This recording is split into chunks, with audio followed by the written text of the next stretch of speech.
I'm not sure we'd want that tax system, though, over what former House Majority Leader Dick Armey was talking about. Now, one of the key arguments, of course, for a flat tax is prosperity. And in some sense, you know, I'm talking a lot about the economic principles here. Forget about that. Why is it that Estonia is growing so fast? Why has Hong Kong been the most prosperous economy in the world ever since World War II? Why is Slovakia doing so well? Why is it that similar countries, you compare similar countries, one with a flat tax, one without, that are similar in all other demographic and economic characteristics, why is the flat tax one always growing faster than the non-flat tax one? Low rates, no penalty against saving and investment, and neutrality, those factors will give you a faster growing economy. Now, I'm a tax guy, but I want to go ahead and stop right now and give a caveat. There are lots of factors that determine economic growth. As a matter of fact, some things are more important than economic growth. The first and foremost thing you have to have, sort of the foundation for a good economy, you have to have property rights, rule of law, and a sound currency, things like that.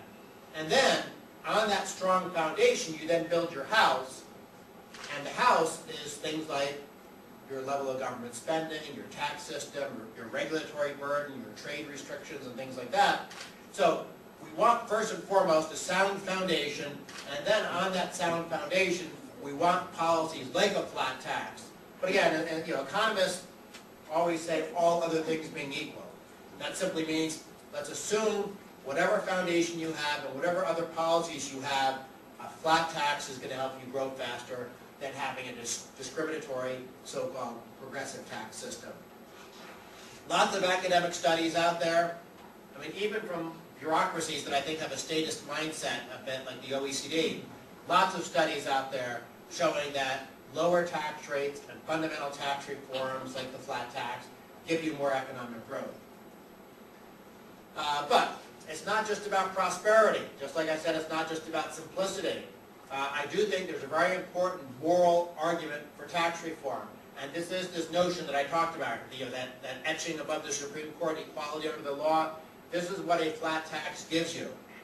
It gives you a system that treats everyone equally. I don't need to go through all these points. Let me just make a comment on the last one. I don't know what your issues are with lobbyists and special interest groups in Poland, but in the U.S., our system is terribly corrupt, with special interest groups going to Congress and giving them campaign money in exchange for special interest tax loopholes. That, I think, is a very unseemly and immoral system. I think people have a constitutional right to lobby their government. We have that in our First Amendment. But there's good lobbying and there's bad lobbying. And when people go lobby for special preferences, that, I think, is fundamentally immoral. Not just bad economically, I think it's fundamentally immoral. And of course, I've talked at the beginning of my remarks about opportunity, about economic growth, and what that means for people on the bottom of the economic ladder. This is what a flat tax gives you. The goal of your economic system broadly and your tax system specifically, you want to let people rise as far and as fast as their talents, ability, and willingness to work hard will take them. In a free market economy, you only become rich by providing something of value to someone else. Bill Gates only became rich because the rest of us voluntarily decided that we wanted to buy PCs with his software. Shaquille O'Neal only became rich because basketball clubs decided he was worth tens of millions of dollars a year because fans would voluntarily come to games and would voluntarily turn on their TV sets, and advertisers would voluntarily pay to televise those games. In a free society, you only become wealthy by providing something of value to other people in your society. Now, there are lots of societies where people don't get wealthy that way. There are societies where people get wealthy by getting special access to the political class. That's not what I'm talking about. That's unearned wealth. But earned wealth, where you are providing your labor and capital in a system of free voluntary exchange, that is earned wealth, and we want to make it possible for as many people as can humanly exist to climb that ladder as far and as fast as they can. Now, I talked a little bit earlier about competitiveness and globalization and how the rules have changed. This is a key factor to understand. Even if you're a left-wing, statist, ideological, class warfare, redistributionist person, it's important to understand that those policies don't work anymore because the geese that lay the golden eggs, as I said before, can fly away. If you try to overtax and penalize the people that are creating the jobs, that are doing the investing, that are being the entrepreneurs, it is now so much easier for them to cross national borders. And we're already seeing lots of French people moving to England. We're seeing lots of people from other countries move to Hong Kong. We see this expatriation of individuals and of money going on all over the world. Why? Because people now have the ability, because of lower transportation costs, lower technology costs, it is so much easier now for people to escape bad policy. So even if you disagree with me and you like bad policy, you of course wouldn't call it bad policy, but if you like high tax rates, those high tax rates aren't going to work anymore. All you're going to do is scare away and drive away the people that create wealth for your economy. And this is why I think we're seeing a lot of countries that are controlled by politicians that aren't free market adopting flat taxes. I don't think if you look at that list of 24 countries, okay, maybe you had some free market people like Mark Lahr in Estonia, even Miklos in Slovakia. Hong Kong's always had free market oriented people. But you look at that list of 24 different places, these are not places where they're sitting around at night in the parliament reading, oh, here, look what the Cato Institute has to say. No, they don't do that at all. But they still did flat taxes because globalization is forcing them to do the right thing, even if the instinct of the political class is not to do it.